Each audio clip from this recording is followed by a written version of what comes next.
Quietly, Star buried her face in his neck as her arms tightened around his shoulders. Several seconds passed as they stood, encased in each other's embrace. It felt so natural and perfect, with his hands holding her along her lower back and ribs, pressing her tightly, possessively against him. The feeling was more comforting than she could remember. A pair of lips brushed her temple, making her wish again that she could accept him in the light. She was slowly getting to the point where the thought of it no longer frightened her, but it would be a while longer before that could happen. But until she could, he would not touch her lips with his. In the past, the first thing any man she had dated had wanted to do was to mash his mouth against hers, sometimes sloppily, sometimes hard, often hurtful, as if force and pressure were the hallmarks of a passionate kiss. Hunter had tongued and kissed and nibbled every inch of her body. She knew his mouth almost as intimately as the rest of him. Only, they had never truly kissed. The lack of it made her lips hungry to feel them. She wanted to know, needed to know, if he could burn her soul with his hot mouth as easily as he burned her skin. And I promise you, I will kiss you like no other man has ever kissed you or will ever kiss you.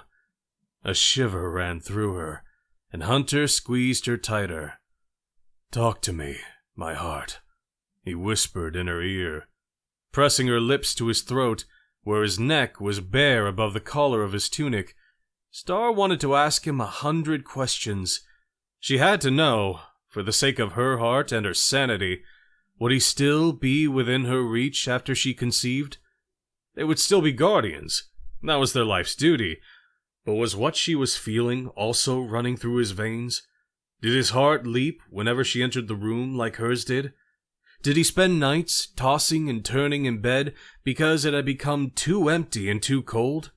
Did he caress himself when he was in his cleansing chamber and imagine a lover's touch upon his skin?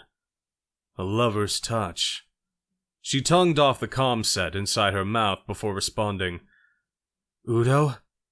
It was more breath than word. His mouth found her pulse beneath her ear as he freed a hand to push away her wealth of glossy black hair, and his tongue sent sparks all the way down to her toes. A tinny beep sounded, with an abruptness that surprised her. Hunter suddenly released her and stepped back, jamming his headset back on and thumbing the mic open. Yeah, Deceiver. Be there in a sec. Star felt her skin contracting in the rush of cold that swept over her, as his warmth was no longer keeping her comfortable. As she watched him answer the comlink, it dawned on her that they had just held each other in the full light of day, in uniform, with her mind and her body reaching for him, and now watching him as he stood, staring at her with those blue eyes she would love to fly in. Hunter. Udo. Hunter. She blinked. Udo. Udo. Her eyes dropped to the notched neckline of his uniform, seeing it for the first time not as the attire he wore daily when he was a guardian, but as just another piece of clothing, keeping his body hidden and apart from hers. She couldn't see any buttons. No fasteners that she could tell. How in the world did he put it on? Screw that. How did he take it off? Her gaze dropped further. He was wearing boots. Were they ankle high? Or higher? It was hard to tell with his long pants.